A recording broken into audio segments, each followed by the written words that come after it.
Граѓанскиот сектор не смее да остане во рацете на Сорос и на странски влади, вели во интервју за Република лидерот на ВМРО-ДПМН Никола Груевски. Потврдивме во одвојувањето на посериозни средства за граѓанскиот сектор, а тоа е најважна мерка во планот за десороизација на општеството и мора да се најдат средства за да се помогне да се развие независен граѓански сектор во Македонија, вели Груевски.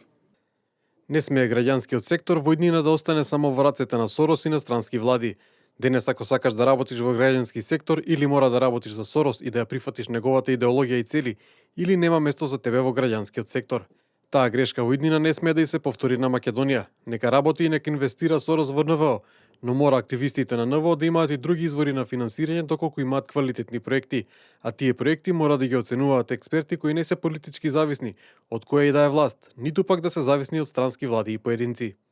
Информациите што Сорос ги има за земјава се искривени, неточни и погрешно пласирани, тврди Груевски во интервјуто.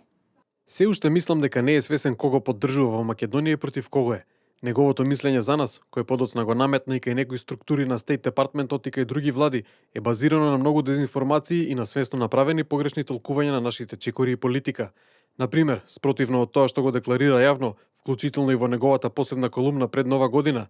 тој свесно или не во Македонија поддржува криминалци, авторитарни политичари што оставија без работа повеќе од 200.000 работници во процесот на транзицијата и низ процесот на криминалната приватизација, а еквивалент на тоа во Америка според големината е како во неколку години да се избркаат од работа околу 35 милиони работници. Груевски смета и дека Сорос поддржува, како што вели, политичка елита, за која е докажано дека дава лажни ветувања поради кои неколку пати беше казнета од мнозинството народ.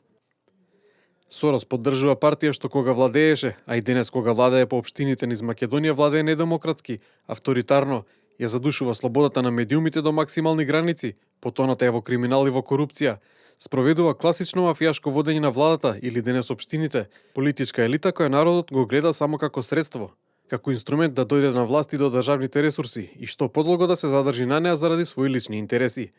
Еве земете го примерот на актуелниот претседател на СДСМ, за кој се откри дека со години поголем дел од позначајните тендери во општината која ја води 11,5 години ги доделувал на неговите роднини и високи партиски функционери. Во завршниот дел од интервјуто, Груевски додава дека Џорџ Сорос поддржува во Македонија владење на една корумпирана и криминална политичка елита, автократски лидер на кој не смее никој да му се спротистави за време на партиските седници на Централниот комитет.